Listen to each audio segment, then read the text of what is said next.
This was me 2 years ago।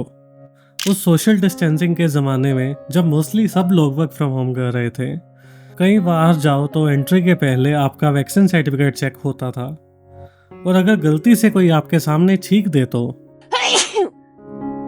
उसी ज़माने में मैं घर से काम करते हुए दिन रात बस एक ही चीज़ सोचता था, मेरी पीआर कब आएगी।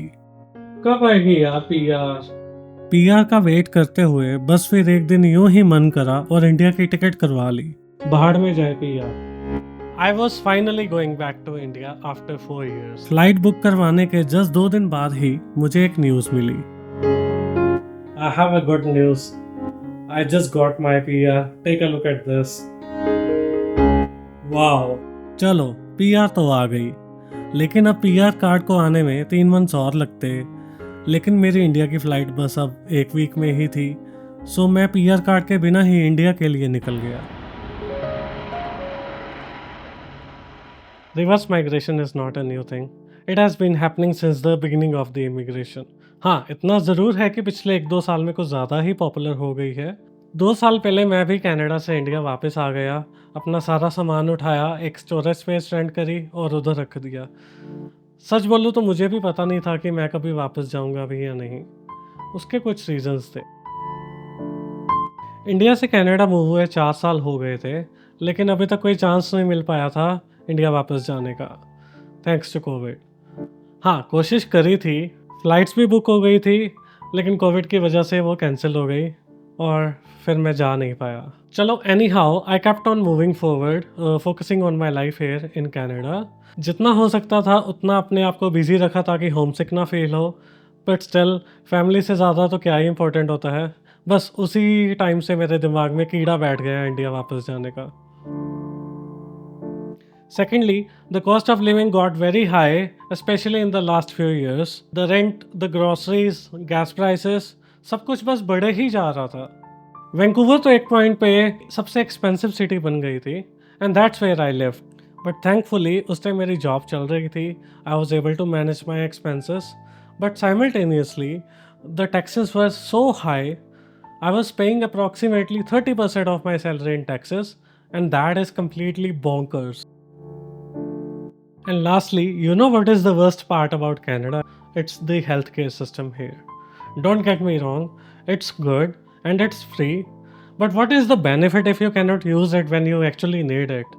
ये बहुत ही कंसर्निंग था मेरे लिए, because I started having some health issues and I did not get any proper care here. This became a breaking point for me.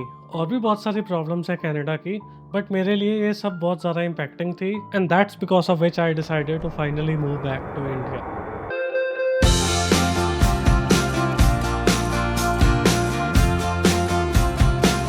Finally अब इंडिया आ गया, बहुत मज़ा आ रहा था।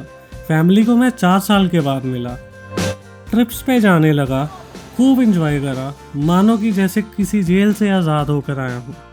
इनिशियली इंडिया को कनाडा से कंपेयर करता, जैसे कितना पोल्यूशन है, हर कोई फालतू में हॉर्न बजाता है, ट्रैफिक कितना ज़्यादा है, वगैरह वगैरह। बट 2 महीने रहने के बाद जैसे आदत सी हो गई थी और सब कुछ नॉर्मल लगने लगा।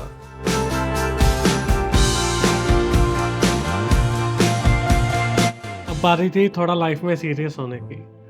इंडिया चले तो गए, लेकिन अब करियर का क्या होगा, आगे करना क्या था, मुझे ये सब सोच के स्ट्रेस होने लगा। I come from a business family based out in Amritsar, so for me, if I plan to settle down there, I had to join my family business since the job opportunities there are close to none. I wasn't interested in that sort of business since I have a tech background, so for sure मुझे किसी बड़ी city में ही move करना पड़ता अगर अब मुझे take में करियर बनाना है तो। अब वहाँ मूव करने के बाद भी एक तरह से मुझे स्क्रैच से ही स्टार्ट करना पड़ता। पहले करियर बनाओ, फिर घर खरीदो, फिर अपनी लाइफ सेट करो, और फिर भी श्योर नहीं कि उसके बाद भी कितना स्ट्रगल होगा, वहाँ मन लगेगा भी कि नहीं, सिंस फैमिली तो अभी भी दूर ही होगी। और ये सब सोच के एहसास होने लगा कि जिन रीजंस की वजह से मैं ओरिजिनली कनाडा मूव हुआ था, उन सब रीजंस ने तो मुझे दोबारा घेर लिया यहाँ पे। लगभग 11 महीनों के बाद मैं एक ऐसे मोड़ पर खड़ा था जब मुझे लगने लगा कि it's better to move back to Canada and continue building my life there, because It doesn't make any sense to keep on starting a new life again and again at different places. हाँ, ये ज़रूर है कि वो 11 months मेरी life के सबसे best time में से थे, जब मैंने फैमिली के साथ टाइम स्पेंड करा, बहुत एंजॉय करा एंड सबसे इम्पोर्टेंट बात ये कि मैंने अपने आप को टाइम दिया और सीखा कि मुझे अपने लिए लाइफ में क्या चाहिए. Since I returned, I worked hard to get a job in one of the top tech companies. I now have a family here too, and we also bought our first home here.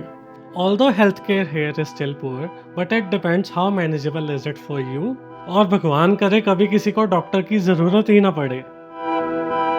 So overall, life in Canada worked out pretty good for us.